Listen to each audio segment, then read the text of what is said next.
Alright guys, back with the video again. It's been a little over an hour that the thumb's been drying with the super glue. Now I did find the tool I was talking about, my little hand drill. It ended up being in this little cookie tin that used to be up on the table, got moved, and she claims I put it in there, but I'm just gonna agree with it. So yeah, here it is. It's pretty simple, like I was saying. You just make a pilot hole and this thing just twists, and you slowly twist this thing. This thing was really cheap. It has a bunch of different drill bits. It can go really small to larger. I've used it on a lot of stuff, a lot of thumb repair, and I used it on those skulls that I've been making holes for the shadow tracker custom type that I've been doing. So with this, I'm going to show you guys how I usually do this. I just take this and gently bend this because it's brand new glued, and it's only going to go so much. And you can see I have more of a thumb shape now. That's exactly what I wanted. Now I'm going to take my toenail clippers, and I'm just going to trim that off a little bit because that's a little too long. And that, you never want to trim too much. You can always just trim a little and then go from there, because you're never going to get that back.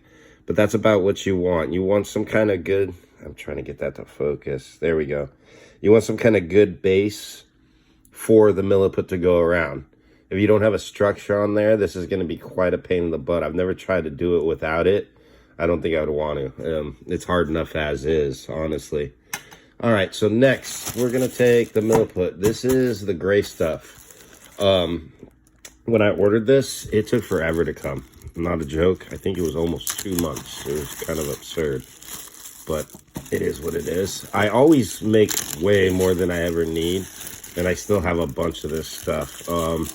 I try not to, and I end up making more than I need. So we're going to go ahead and open this up. These have stayed really good. I've had this for months now. It's still soft, moist. I just keep it in that bag tied and keep them in plastic bags. And I make sure those plastic bags are Ziploc sealed, definitely that they're all the way down.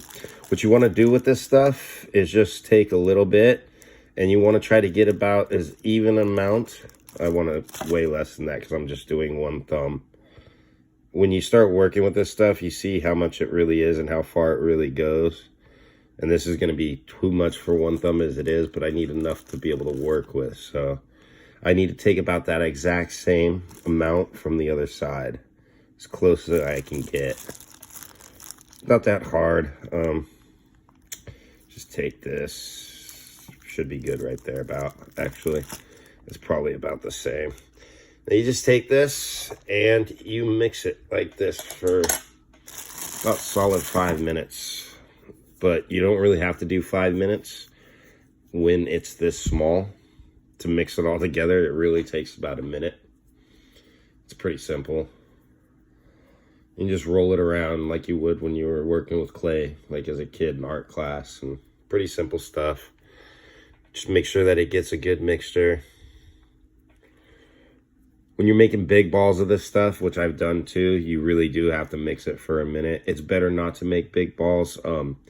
You don't want to make balls this size unless you're doing something really small like I'm doing. But you can just make, you know, like little marble-sized ones instead of trying to make like a big dang ball of this. Take you forever to mix together. It's not worth it. And it's easier just to do it that way. When working with this stuff, I've noticed when you're done mixing this, this is not workable right away. It's much easier to let this stuff sit for about 20 minutes or so. Test it out, see where it's at. It gets harder and harder as you're going. It's more, less pliable and less like movable. But it's way too pliable when it's first done.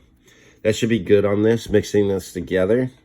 And now we're just going to let this sit for about 20 minutes. And I'm going to show you guys how I kind of shape the best sort of thumb that I can with the situation that I have on the thumbs. And then we're going to let that dry for about 24 hours. And then we'll do the last video of how I actually shape the thumbs and shave them down.